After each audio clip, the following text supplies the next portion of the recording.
우리 성도님들 한 주시 동안 평안하셨습니까?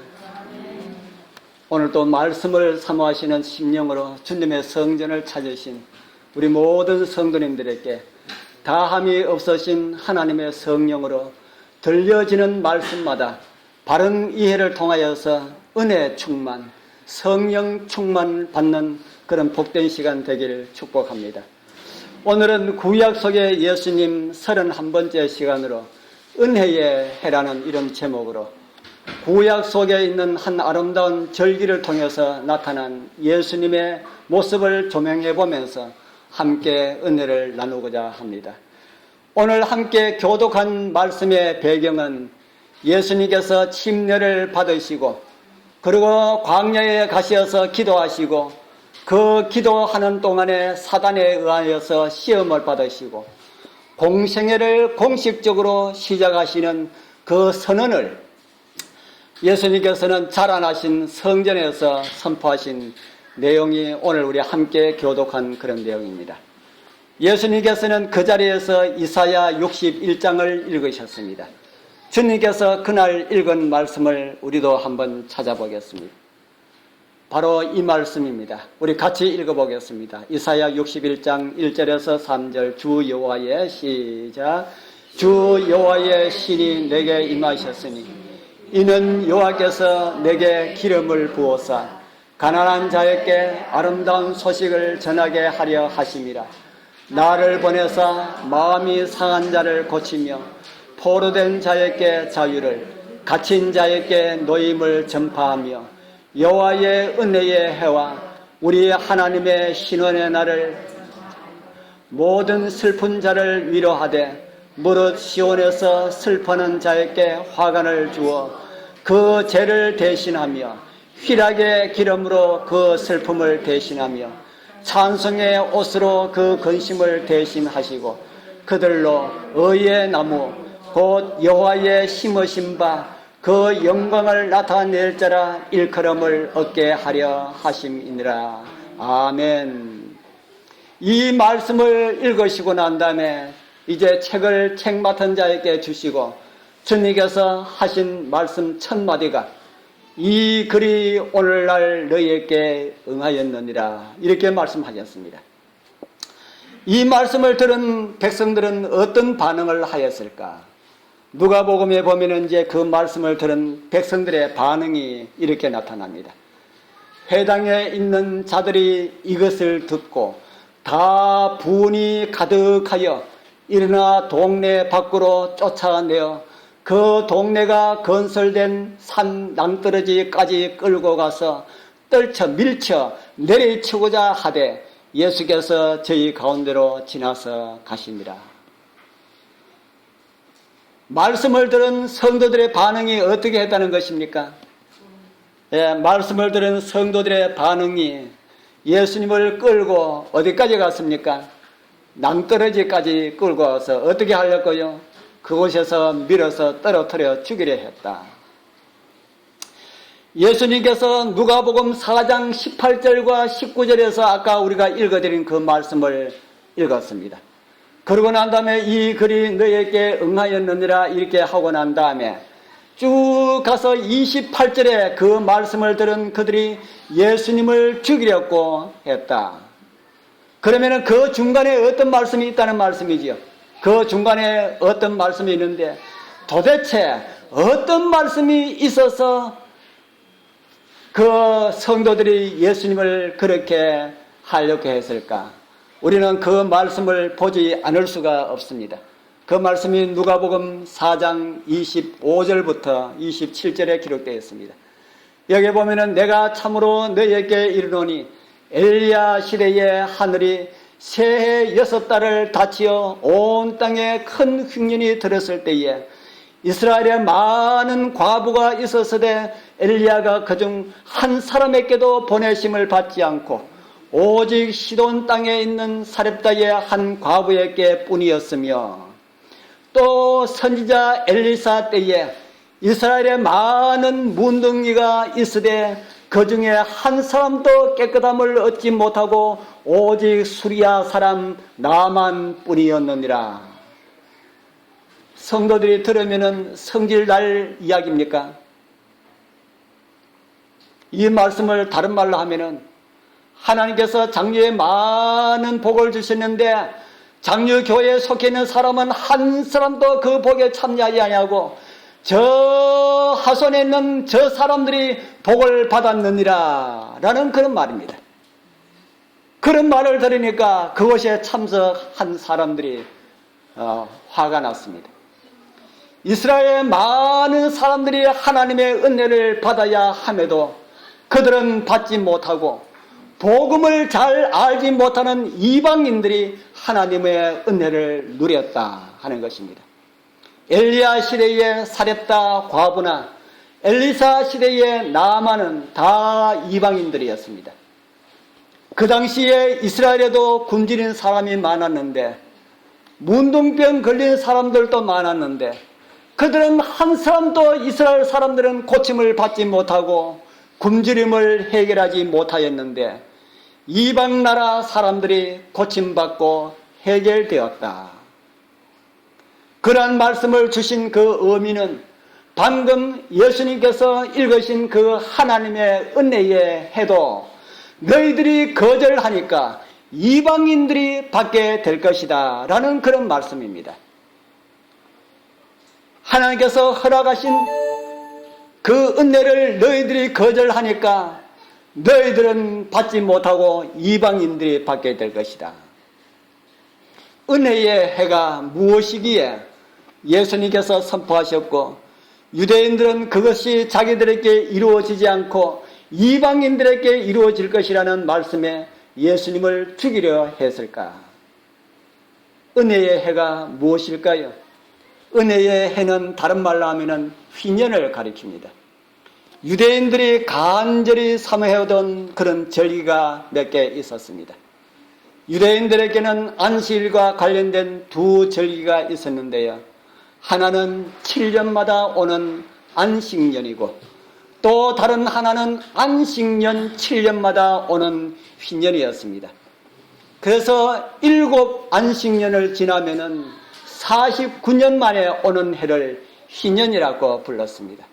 아마 이것이 유래가 되어서 우리나라의 회갑이라는 말이 여기서 나왔을 것이라 하는 그런 생각이 듭니다. 그래서 50년째, 회갑은 60년째지만은 휘년은 50년째 되는 해를 휘년이라 그렇게 불렀습니다. 성경은 이런 말씀을 우리에게 주고 있습니다.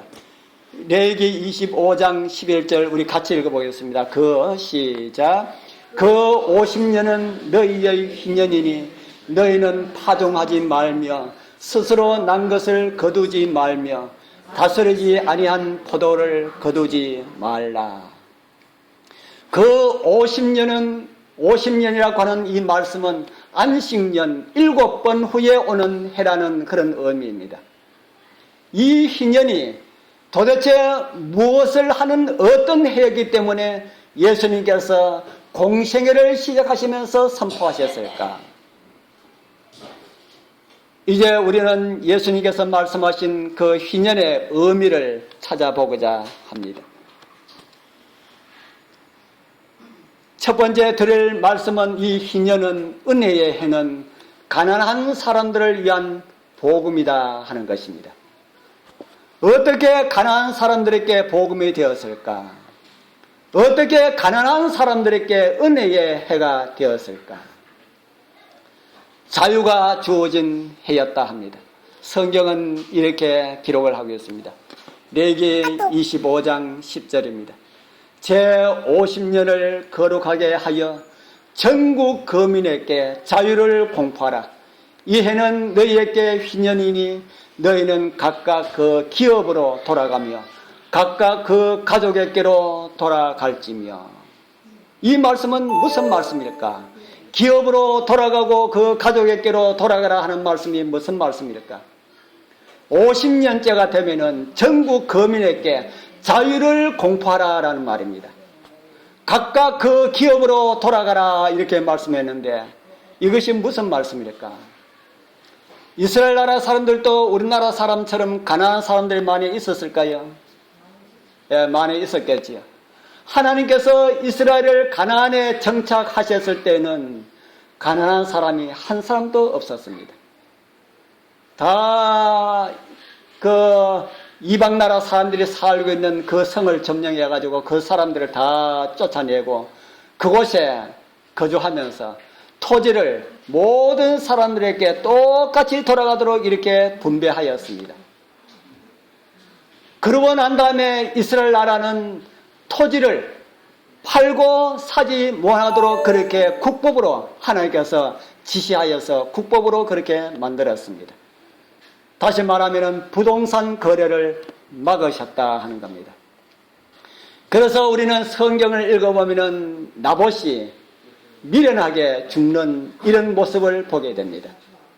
이스라엘 나라 왕 아합 시대의 궁전 근방에 나봇이라고 하는 사람의 가지고 있는 포도밭이 있었습니다. 왕이 그 밭을 탐하였습니다. 저 밭 우리 집 가까이 있었으니까 나물밭 했으면 채소밭 했으면 좋겠다 하는 생각이 들어서 나봇을 불러서 나봇에게 이런 이야기를 합니다. 그 포도밭을 나에게 주면은 내가 그보다 더 좋은 포도원을 주겠다. 그것이 싫으면은 나에게 팔아라. 그러면 내가 돈을 많이 쳐서 주겠다. 아마 그 포도밭 가격 배를 불러도 아마 그 사람은 아합은 아마 줄 것입니다. 그런데 나봇이 팔았습니까? 안 팔았습니까? 왜 안 팔았습니까? 성경에 보면은 열왕기상 21장 3절에 보면은 나봇이 이렇게 말을 합니다. 나봇이 아합에게 말하되 내 열조의 유업을 왕에게 주기를 누가 금한다 그랬습니까? 하나님께서 금하신다. 나봇의 말은 조상에게 물려받은 땅을 팔거나 바꾸는 것을 하나님께서 금하시기 때문에 바꾸는 것도 파는 것도 나는 못하겠습니다. 그렇게 말을 했습니다. 하나님께서 그렇게 하지 말라고 하셨다 하는 것이죠. 그러니까 어떻게 했습니까? 아합의 부인 누굽니까? 이세벨이 술수를 써서 나봇을 죽이고 포도원을 빼앗은 이런 기록이 성경에 나오고 있습니다. 나봇이 좀 미련하지 않습니까? 그 왕의 말을 거역하면은 죽을 수가 있다는 사실을 감지했을 텐데 좀 비싸게 팔아서 다른 거 대토하면 될 텐데 왜 그렇게 하지 않았을까? 나봇은 미련하다 할 정도로 하나님의 말씀에 순종한 사람입니다. 저와 여러분들도 나봇 좀 닮아야 되겠습니까? 하나님 말씀에 순종하기를 뭐 할 정도로 순종을 해야 되겠습니까? 미련할 정도로 하나님의 말씀에 미련할 정도로 순종하는 사람을 하나님께서는 원하신다. 그래서 성경을 기록한 사람으로 하여금 나봇에 대한 기록을 기록하게 했습니다. 그리고 말씀에 순종하는 것이 얼마나 중요한 것임을 우리에게 가르쳐 보여주셨다 하는 겁니다. 무엇보다 말씀에 순종하는 것이 낫다는 말입니까? 무엇보다 말씀에 순종하는 것이 낫다는 겁니까? 불순종하는 것보다 죽는 것을 택한 사람들이 성경에 참 많이 나오고 있습니다. 그리고 종교 박해 시대의 순교자들도 다 그런 사람들이었습니다.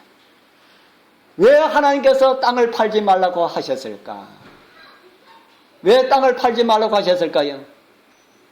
하나님께서 왜 땅을 팔지 말라고 하셨을까? 이 땅은 너희들 땅이 아니다. 내 땅이야. 하나님 땅이다.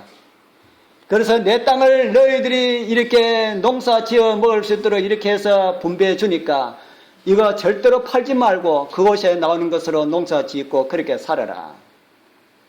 그런데 오늘날 사회는 어떻습니까? 돈만 있으면은 땅을 얼마든지 살 수가 있습니까? 살 수가 있지. 그래서 다 많이 사가지고 다 자기 건 줄 알고 있지만은 그거 다 사실 자기 게 아니고 다 하나님 겁니다. 팔지 말라 해도 팔고 싶지 않아도 팔 수밖에 없는 그런 환경이 주어질 때가 있습니다. 여러분들도 그럴 때가 있습니까? 어떤 때 그런 때가 됩니까? 돈이 아쉬우면은 팔아야 됩니다.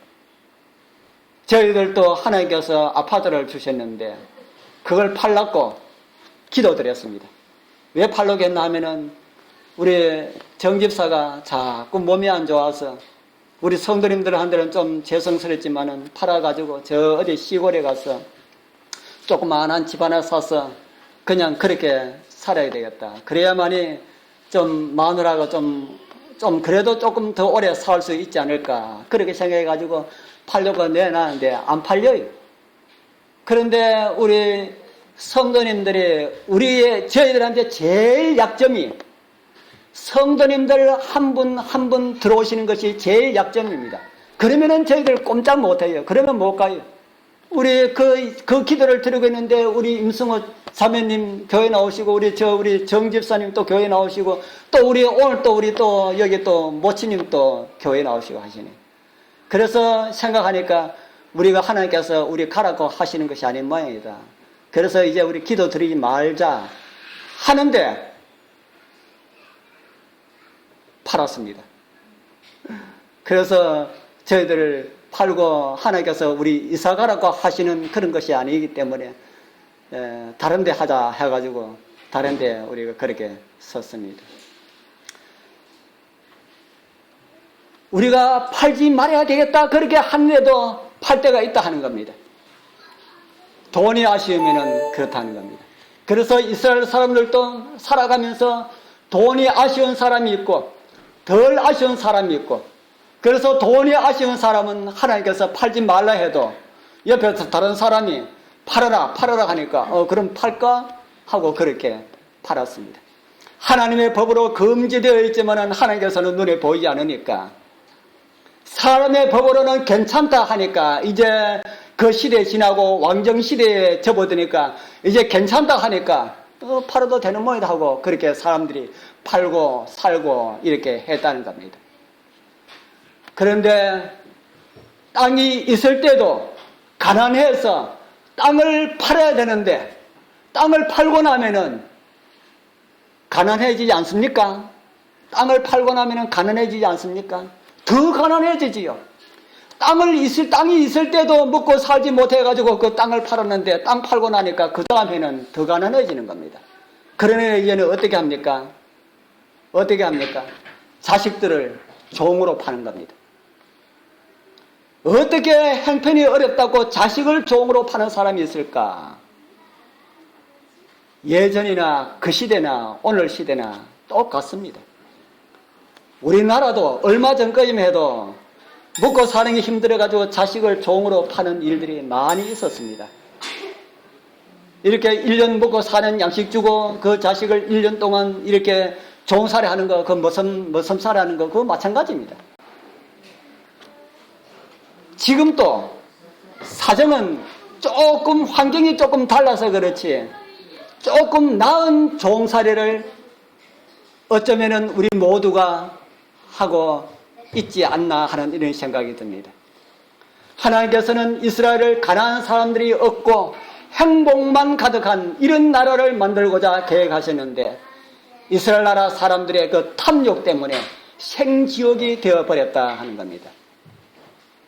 그래서 가난한 사람들은 가족끼리도 같이 못 살고 어떻게 했습니까? 한 자식은 제일 큰 놈은 동쪽에 팔고 둘째 놈은 서쪽에 팔고 막내 놈은 저 남쪽에 팔고 또 그것도 모자라서 두 부부도 먹고 살아야 되겠다 해가지고 나는 이쪽에 가서 일하고 부인은 저쪽에 가서 일하고 온 가족이 다 뿔뿔이 흩어져서 그렇게 살아가고 있습니다. 그 흩어져서 살아가고 있는 사람들에게 희망이 뭐겠습니까? 그 희망은 오직 뭐였겠습니까? 휘년이었습니다. 휘년만 되면은 땅도 원주인에게 돌려줘라. 이스라엘 나라 법이 하나님께서 말씀하신 법이 그 법입니다. 휘년이 되면은 땅 샀는 것도 원주인에게 다 돌려주고 종들도 다 집으로 다 돌려보내라. 그렇게 하고 있습니다. 그래서 휘년이 되면은 땅도 주인에게 돌아가고 종들도 자기의 본집으로 돌아갑니다. 성경은 이런 말씀을 우리에게 이렇게 주고 있습니다. 레위기 25장 13절에 보면은 이 희년에는 너희가 각기 기업으로 돌아갈지니라. 종되었던 사람들도 다 돌아가라 이렇게 말합니다. 그래서 이런 희년을 누가 많이 기다렸겠습니까? 부자들이 기다렸을까요? 가난한 자들이 기다렸을까요? 주인이 많이 기다렸을까요? 종들이 기다렸을까요? 희년이 가까웠다는 것은 가난한 자들에게나 종들에게나 복음 중에 복음이었다 하는 겁니다. 그러나 이스라엘 나라는 이것을 지켰을까요? 안 지켰을까요? 이스라엘 나라가 이걸 지켰을까요? 안 지켰을까요? 성경에 이런 말씀이 있습니다. 역대하 36장 21절입니다. 이에 토지가 황무하여 안식년을 누림같이 안식하여 70년을 지니었으니 여호와께서 예레미야의 입으로 하신 말씀이 응하였더라. 이 말씀은 또 무슨 말씀일까? 안식년을 누림같이 70년을 지냈다. 그리고 예레미야의 입으로 하신 말씀이 응하였다 합니다. 예레미야는 도대체 무슨 말을 하였을까? 예레미야가 했는 말씀을 찾아보겠습니다. 예레미야 34장 14절 우리 같이 읽어보겠습니다. 너희 시작. 너희 형제 히브리 사람이 내게 팔렸거든 7년 만에 너희는 각기 놓으라. 그가 6년을 너를 섬겼은즉 그를 놓아 자유케 할지라. 하였으나 너희 선조가 나를 듣지 아니하며 귀를 기울이지도 아니하였느니라. 히브리 사람들은 히브리인들을 종으로 살면은 49년 동안 부리는 것이 아니고 6년 동안 부리고 7년째가 되면은 집으로 돌려보내라 그랬습니다. 지난번에 제가 깃 뚫는 거 이야기 한 말씀을 드렸죠. 그런데 이 주인들이 그 종들이 원해가지고 길을 뚫으면 평생 종으로 부를 수가 있지만은 그 주인들이 그렇게 하지 않았다는 겁니다. 뭐 너 안식년 오고 집에 갈 거야? 다음에 너희 집이 어려우면 돈 꼬들러 가면 절대로 안 꼬져? 이렇게 하면 못 가는 겁니다. 그래서 그 주인들이 종들을 아무도 집으로 돌려보내지 않고 다 그냥 종으로 삼고 그렇게 살았다 하는 겁니다. 그래서 불순종하는 나라에 하나님의 선고가 떨어집니다. 안식년이 되어도 그것을 지키지 않는 그 백성들에게 예레미야는 이런 선고를 합니다. 예레미야 25장 11절 이 온 땅이 황폐하여 놀림이 될 것이며 이 나라들은 70년 동안 바벨론 왕을 섬기리라. 왜 70년을 바벨론 왕을 섬기리라 그렇게 말씀하셨는가? 그리고 역대하를 기록한 사람은 그 70년이 이스라엘이 안식년을 지키지 않은 그런 결과라고 언급하고 있습니다. 안식년은 1년 동안 땅을 쉬게 하고 이스라엘 형제들을 종이 되었던 그 자기 본집으로 다 돌려보내야 하는 그런 해였습니다. 그런데 이스라엘이 그것을 시행하지 않았다 하는 것입니다. 그 하나님의 말씀에 순종하지 않았기 때문에 이스라엘이 가나안에 정착한 490년 동안 안식년을 한 번도 안 지켰으니까 안식년을 지키지 않은 그 횟수가 77이 하면은 70년이 되었다 하는 겁니다. 70년 동안 안식년을 지키지 않는 그 70년 동안 이스라엘 나라가 바벨론의 종이 될 것이다. 그렇게 하나님께서 선언하셨습니다. 안식년도 잘 지키지 않았는데 희년을 어떻게 지키겠습니까? 잘 지키지 않아서 이방에 종살이 하다가 돌아왔음에도 정신 차리지 못하고 여전히 지키지 않은 사람들에게 예수님께서 그런 말씀을 하신 것입니다. 이제 처음에 읽은 말씀을 다시 한번 보겠습니다. 너희들은 말씀에 순종하지 않기 때문에 그 혜택을 누리지 못할 것이다. 옛날에도 이스라엘이 하나님 말씀에 순종하지 않았기 때문에 그 혜택을 누리지 못했고 시돈 땅에 있는 사렙다의 한 과부만 그 혜택을 누렸고 수리아 사람 나만만 그 혜택을 누렸다. 너희들도 마찬가지다. 그렇기 때문에 하나님께서 주신 그 혜택을 누리지 못할 것이다. 이렇게 예수님께서 교회에서 선언하셨습니다. 그러니까 그 말씀을 들은 사람들이 분노해서 예수님을 죽이려 했다 하는 겁니다. 다시 이스라엘은 복음을 거절함으로 침략을 받아서 나라를 잃어버리는 그런 일을 경험하게 됩니다. 그리고 그 은혜의 해는, 그 은총은 이방인에게로 넘어와서 오늘 저와 여러분들이 은혜의 해의 혜택을 보게 되는 것입니다. 우리 사랑하는 성도님들, 저희들은 이스라엘의 불순종함으로 어부지리로 얻은 그런 선민의 은총입니다. 저와 여러분들은. 그러나 원가지도 말씀에 불순종하면 어떻게 합니까? 잘라서 내버리는데, 어부지리로 얻은 이방인들이, 이스라엘 나라가 불순종함으로 얻은 이방인인 오늘 저와 여러분들이 하나님의 말씀에 불순종하면 하나님께서 어떻게 하실까? 우리 사랑하는 성도님들, 말씀에 더 철저하게 순종하는 그런 은혜가 우리 모두와 함께하길 축복합니다. 이제 두 번째, 이제 신은혜의 해라는 말씀을 드리고자 합니다. 다르게 말씀드리면 새로운 은혜의 해라는 이런 제목입니다. 이제 이스라엘에게 주어졌던 이런 모든 특권들이 거두어지고 영적 이스라엘인 저와 여러분들에게 그 혜택이 돌아왔습니다. 그런 우리에게 은혜의 해는 어떤 의미가 있을까? 이스라엘 백성들은 빚진 자들이 된 것처럼 저와 여러분들도 다 빚진 자들이 되었다. 우리 여러분들, 성경이 여러분들로 하여금 빚진 자들이 되었다, 그렇게 말합니다. 우리 여러분들 빚 있습니까? 없습니까? 돈 빚 말고요, 재물 빚 말고요, 다 빚진 자들이 되었다. 그런데 성경은 이런 말씀을 우리에게 주고 있습니다. 골로새서 2장 14절 같이 읽어보겠습니다. 시작. 우리를 거스리고 우리를 대적하는 어머니에 선 정서를 도말하시고 제하여 버리사 십자가에 못 박으시고. 좀 어렵지요. 이 말씀을 공동 번역에는 이렇게 번역하고 있습니다.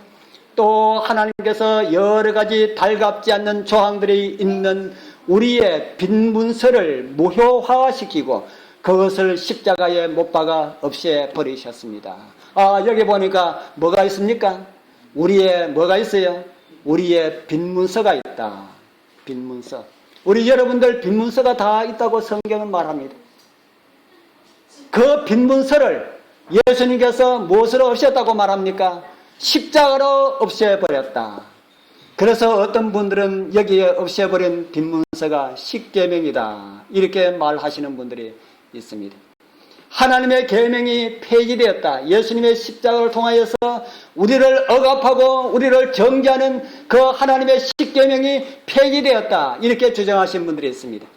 하나님의 계명이 폐기되었다면 이 세상의 모든 사람들은 예수님의 피와 상관없이 구원을 받게 됩니다. 왜 그렇습니까? 하나님의 십계명이 폐기되었다면 예수님의 십자가와 아무 상관없이 모든 사람들이 그냥 다 구원을 받습니다. 왜 그렇습니까? 그들을 정죄하는 십계명이 없기 때문에 정죄에서 그냥 해방되었다 하는 겁니다. 그러나 그것이 아니지요. 그러면은 이곳에서 십자가에 못 박은 것은 무엇일까? 십자가에 못 박은 것은 무엇일까? 우리의 죄의 빈문서다 합니다. 빈문서. 이 정서가 있는 한 우리는 죄의 종으로 살아야 합니다. 그 빈문서가 언제 없어졌다 그럽니까? 예수 그리스도의 십자가로 없어졌다고 말씀하고 있지요. 이스라엘 사람들은 부모가 잘못해서 빚을 졌으면 자녀를 종으로 보내야 했던 것처럼 우리 인류의 시조 아담이 잘못해서 우리 모두가 다 뭐가 되었습니까? 죄의 종이 되었습니다. 여러분들 다 인정하십니까? 나는 죄의 종 아닌데. 제가 오늘 죄의 종이, 여러분을 다 죄의 종이라는 확실한 빈문서를 보여드리겠습니다. 우리가 죄의 종이라는 문서가 어디에 있습니까? 아담이 사단과 어떤 거래를 하고 죄의 종이라는 어떤 계약 문서를 받았습니까? 죄의 종의 빈 문서가 무엇일까? 성경은 이런 말씀을 우리에게 주고 있습니다. 죄의 빈 문서가 무엇인지 자세히 살펴보게 되길 바랍니다.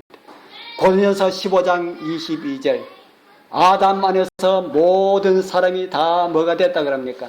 다 죽었다. 여러분들 살았습니까? 죽었습니까? 살았습니까? 죽었습니까? 성경에는 아담 안에서 모든 사람이 다 죽었다 그렇게 말합니다. 사단과의 죄의 종의 문서가 무엇인 것 같습니까? 사단과 죄의 종의 문서가 무엇인 것 같습니까? 사망입니다. 사망. 나는 안 죽어 하신 분 이곳에 계십니까? 그분은 죄의 종의 문서가 없는 분입니다. 죽지 않은 분들은 없는 분입니다.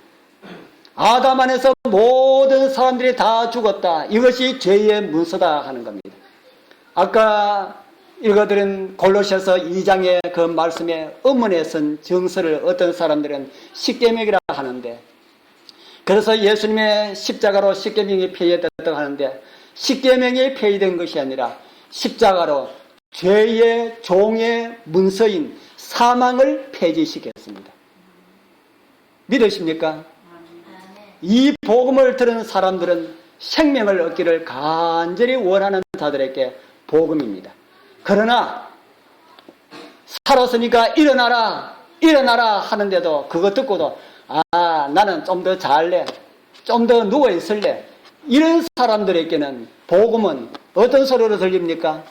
귀찮은 소리로 들린다 하는 겁니다. 그래서 예수 믿고 구원받으라 하는 말은, 다른 말로 하면은 죽었으니까 살아라 하는 말인데, 이걸 모르니까 제가 저녁마다 말씀드리는 것 가운데서 음녀가 뭘 먹였다 그랬습니까? 저녁에 참석하신 분들은 아주 음녀가 포도주를 먹여서 모든 사람들로 하여금 다 취하게 만들었다. 그래서 지금 자고 있는 것인지 깨가 있는 것인지 뭐가 무엇인지 모르기 때문에 살아라 깨어라 해도 나는 그냥 잘난다 이렇게 하고 있다 하는 겁니다. 아담 안에서 모든 사람이 다 죽은 것처럼 예수 안에서 그 사망의 그 죄의 문서가 예수님의 십자가로 폐지되어 있기 때문에 그것을 믿는 사람들은 다 생명을 얻었다 그렇게 말을 하고 있습니다. 또 잃어버린 게 또 하나 있습니다. 무엇을 또 잃어버렸습니까? 빚지면은 종되고 또 뭐 잃어버린다 그랬습니까? 땅도 잃어버린다 그랬지 않습니까? 우리가 잃어버린 땅은 무엇일까? 이스라엘 나라 사람들은 가나하게 되어서 토지를 잃어버렸지만은 아담은 사단에게 미혹되어서 사상 최대의 사기를 당하고 지구를 뺏게 했습니다. 얼마 전 TV에 당군 일의 최대의 사기꾼 조공공씨라는 그런 이야기가 나왔습니다. 한번 보여드릴게요. 잘 아시죠, 여러분들? 아주 유명한 사람이 되어버렸습니다. 그의 전적을 보니까 경북 영천 사람이 참, 경북 사람 참, 경상도 사람, 똑똑한 사람 참 많습니다. 영천 조그마한 시골 마을에 태어나서 초등학교 졸업한 것이 그의 학력의 전부다. 그래서 대구로 가서 막노동을 하면서 살다가 형이 하는 다단계 업체에 들어가서 사기 수법을 배우게 되었다 합니다. 그리고 2000년대부터 본격적으로 사기 행각을 벌였다 합니다. 그는 2004년에서 2008년까지 부산, 경기, 인천 등지에서 다단계 회사를 차려서 건강용품 판매해온 모집으로 경찰 추정으로는 4만에서 5만 명을 모으고 그들에게서 약 4조 원을 거두었다 그렇게 말을 합니다. 피해자들이 고소하지 않는 것을 다 합친다면 아마도 8조에서 10조는 넘을 것이다 그렇게 말을 하고 있습니다. 피해를 본 사람이 약 10만여 명, 이 사건으로 자살한 사람도 10명이 넘는다 합니다. 2008년도에 수사를 피해서 중국으로 도망가고 경찰을 따돌리는 신출기물한 영화 같은 도주 생활을 하면서도 한국에 숨겨놓은 재산을 송금받아서 골프장으로 호텔을 돌아다니면서 황제 도피 생활을 했다 그렇게 말합니다. 그러던 중에 2011년 12월에 중국 산동성에서 급성 심근경색으로 숨졌다고 가족들이 밝힙니다. 그래서 무덤까지 있습니다. 그런데 최근 중국에서 본 사람이 있다는 이런 정보가 있어서 다시 수사한다는 말을 들었지만은 모르겠습니다. 한 사람의 잘못으로 수많은 사람들의 생명을 잃어버리는 것, 해서 될 일입니까? 해서 안 될 일입니까? 안 될 일이죠. 그런데 사탄은 아담에게 사기를 쳐서 지구의 모든 사람들의 생명을 다 빼앗아버리고, 또 뭐까지 빼앗았습니까? 지구를 통째로 빼앗아버렸다. 아담이 사기를 당해도 아주 오지게 당했지요. 예수님을 시험하려고 40일 금식한 후에 나타난 이 사단은 예수님에게 이런 말을 합니다. 누가복음 4장 4절에서 5절, 우리 같이 한번 읽어볼까요? 마귀가, 시작. 마귀가 또 예수를 이끌고 올라가서 순식간에 천하만국을 보이며 가로되 이 모든 권세와 영광을 내가 네게 주리라. 이것은 내가 넘겨준 것이므로.